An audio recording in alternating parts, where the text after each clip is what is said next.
কিছুদিন ধৰি বিধায়ক হাফিজ ৰফিকুল ডাঙৰীয়া আৰু একাংশ নিজকে সংখ্যালঘুৰ ত্ৰাণকৰ্তা বুলি জহাই ফুৰা একাংশ ছদ্মবেশী সংখ্যালঘু নেতাই অখিল গগৈৰ ৰাজনৈতিক শেহতীয়া উত্থান দেখি কম্পিত হৈ ভয়ত কম্পমান হৈ তেওঁলোকে কিছু মিছাৰ আশ্ৰয় লৈ কিছু প্ৰলাপ বকা আমাৰ পৰিলক্ষিত হৈছে।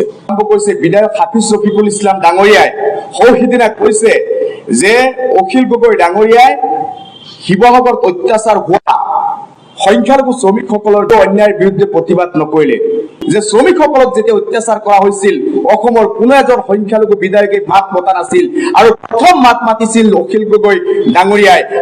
এজন বিধায়কে মাত মাতিছিল, সেয়া হৈছে চেয়াৰমান আলী ডাঙৰীয়া।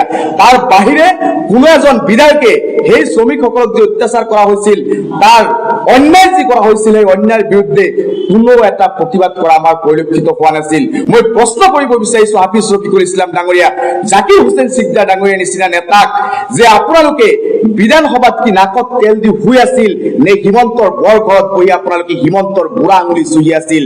আপোনালোকে সেই অখিল গগৈ ডাঙৰীয়াই যি প্ৰতিবাদ কৰিছিল সেই প্ৰতিবাদ কিয় আপোনালোকে দেখা নাপালে? আচলতে মই তেওঁলোকক ক'ব বিচাৰিছো যে আপোনালোকে যে সংখ্যালঘুসকল, যি সংখ্যালঘুসকলে বিগত স্বাধীনতাৰ পিছৰ পৰাই কংগ্ৰেছ আৰু 2006 চনৰ পিছৰ পৰাই ইউডিএফক ভোট দিলে, সেই সংখ্যালঘু শ্ৰমিকসকলক অত্যাচাৰ কৰা হল, অথচ সেই সংখ্যালঘু শ্ৰমিকসকলৰ হৈ এজন সংখ্যালঘু নেতাই মাত নামাতিলে। সেই নেতাসকলক মই প্ৰশ্ন কৰিব বিচাৰিছো, সেই মন্ত্ৰীসকলক, প্ৰাক্তন মন্ত্ৰীসকলক, সংখ্যালঘু বহুতো প্ৰাক্তন মন্ত্ৰী আছে, ৰকিবুল হুছেইন, শুকুৰ আলী আহমেদ বা বিভিন্ন সংখ্যালঘু, জাকিৰ হুছেইন সিকদাৰ, তেওঁলোকৰ চৰকাৰ বিগত 15 বছৰে শাসন কৰিছে, ইউডিএফৰ বহু নেতা সৃষ্টি হল, কিন্তু সংখ্যালঘুসকলৰ যি জ্বলন্ত সমস্যা, যি মৌলিক সমস্যা, ডি ভোটাৰৰ সমস্যা তেওঁলোকে সমাধান কিয় নকৰিলে? তেওঁলোকে এনআৰচিৰ সমস্যা কিয় সমাধান নকৰিলে? তেওঁলোকে বান গৰাখহনীয়াৰ সমস্যা কিয় সমাধান নকৰিলে? নাগৰিকত্বৰ সমস্যা কিয় তেওঁলোকে সমাধান নকৰিলে? কিয় তেওঁলোকে চৰৰ মাটিৰ 1 ইঞ্চি পট্টা কংগ্ৰেছ আৰু ইউডিএফৰ নেতাসকলে দিব নোৱাৰিলে?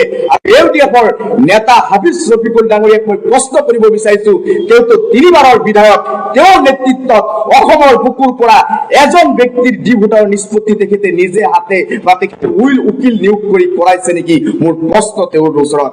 আৰু অখিল গগৈ ডাঙৰীয়াৰ বিৰুদ্ধে তেওঁ মন্তব্য কৰে, অখিল গগৈ হৈছে এটা বাঘ, এটা সিংহপুৰুষ, আৰু সেই বাঘৰ বিৰুদ্ধে এই হাফিজ ৰফিকুল ইছলাম আৰু জাকিৰ হুছেইন সিকদাৰৰ নিচিনা কাগজৰ বাঘে মন্তব্য দিয়াটো হাস্যকৰ। আৰু তেখেতসকলক মই হুংকাৰ প্ৰদান কৰিছো যে তথ্য নাজানি মিছাৰ আশ্ৰয় লৈ আপোনালোকে ৰাজনীতি কৰিবলৈ নাহিব।